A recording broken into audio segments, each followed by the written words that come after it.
When I was 23, I was deeply in love. Our romance began near the end of my senior year of college. It was what I had been hoping, waiting, searching desperately for. Things got serious quickly. It was all-consuming, but I was starry-eyed and so happy. When we hit a rocky patch after about a year, I considered breaking up, but couldn't bring myself to move on. This was it, together for the long haul. And I was being swept off to Europe. Despite the intensity of my feelings, though, my attention was divided. There was my love, HES Group, the research firm at which I worked. And then there was my boyfriend, Todd. Todd and I met when we were in high school. We dated for a summer during college, but our expectations for the relationship differed. He assumed it would be over with the summer, and I thought the relationship might continue. Though it didn't end well, we still saw each other from time to time because we had so many friends in common. When he asked me out again during my senior year of college, I'm pretty sure I actually laughed in response. But he assured me things would be different this time around. So I decided to give him a second chance. And he was different, more attentive, more mature, more caring. For a time, I was cautiously optimistic. And then I was in love like I'd never been before. When we were apart, I daydreamed about our future happily ever after. And sometimes we imagined our future together. I did love my job, so I'd work and he'd stay home with our kids. There would be lots of music and cooking and silliness and learning and love. I couldn't wait for him to put a ring on my finger. After about a year, though, my love affair with my job became a real problem in our relationship. I often worked 12 to 16-hour days and sometimes on weekends. Adding my commute between Herndon and DC, that didn't leave a lot of time for me to spend with Todd. And there was that rocky patch at work, restructuring and a big change in my job description that brought along a lot of frustrations. Todd didn't enjoy hearing me vent about my job. He thought I should quit or quit complaining.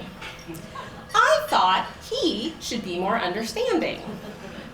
Todd was still in college, living with his parents and working part-time. I needed my paycheck and to build my resume. I thought that if Todd were at the same place in life that I was, he would understand. We just needed time to get there. Yes, my job was imperfect, but there was more good than bad. I was learning so much, gaining new responsibilities, and I really was being swept off to Europe. I was responsible for planning a conference in Rome in November and would be going along to provide on-site support. I had never been to Europe before, and I wanted to take full advantage of the paid airfare by traveling after the conference was over. It would be so romantic for Todd to join me in Italy for a few days. But he rejected the idea. He didn't have the money, so I made plans to travel with my coworker, Brian. Brian and I had a lot in common, especially our work ethic. When I was at the office at 10 o'clock at night, he was usually there too. Brian had been my boss for my first year at HES Group. We'd become good friends during that time and would often go out to play pool or see a band on Friday nights when Todd was working. Now, Todd was in full support of this friendship. He trusted that Brian and I were just friends. He was my boss, after all. And Todd hoped that the more I talked about work with Brian, the less he'd have to hear.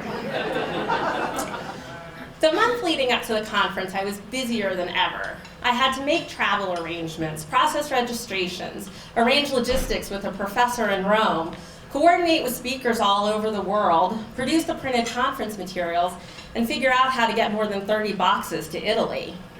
I was exhausted and grumpy, and Todd was not happy. We spent a lot of our little time together arguing about my job. I promised him that things would be different when the conference was over. Despite the tensions, he threw me a surprise party for my birthday in early November. That level of planning was totally out of character for him, and I took his thoughtfulness as a sign that things were improving. A week later, I left for Rome.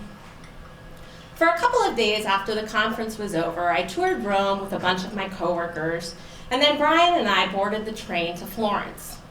We spent 3 perfect days there, exploring the sights of the city by day and taking in its food, wine, live music, and moonlit strolls at night. It was so entrancing that I began to wonder if maybe I was dating the wrong person. With that thought in mind, we headed to Paris, the city of love. By now, some of our coworkers had gotten back to the office. Brian called to check in and learned of a serious issue that had developed. He wouldn't give me any details when he hung up the phone, but the winds had shifted. While Florence had been warm and bright, Paris was cold and gloomy. Our visit to the Louvre that afternoon was rushed and quiet. I hoped that Brian would lighten up the following day, since he couldn't really fix the problem at the office from our vacation in Paris. Instead, he continued to be preoccupied by work and complained incessantly. I tried to enjoy the museums and cafes, but was wishing for the travel companion I'd had in Florence. We flew back to the States on Thanksgiving. I was coming down with a cold and couldn't sleep, so I reflected on the trip. I had dreamed of visiting Paris since I started studying French years before, and it had been such a letdown. But it wasn't really Paris that was disappointing. It was Brian. So focused on work, letting it take our time. So negative. Oh, God. This was one more thing we had in common. This is what Todd hated.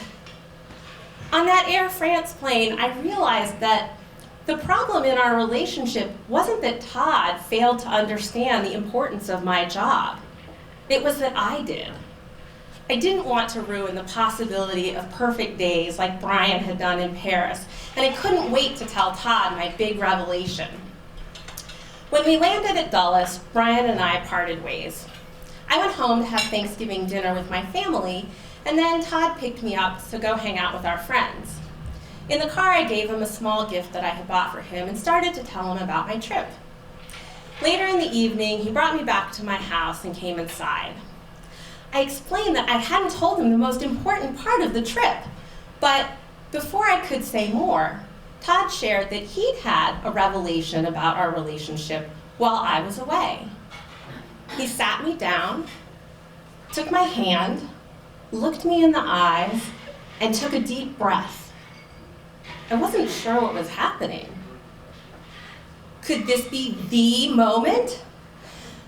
I took a deep breath, and then he dumped me. He dumped me on Thanksgiving. I'm jet-lagged, coming down with a cold.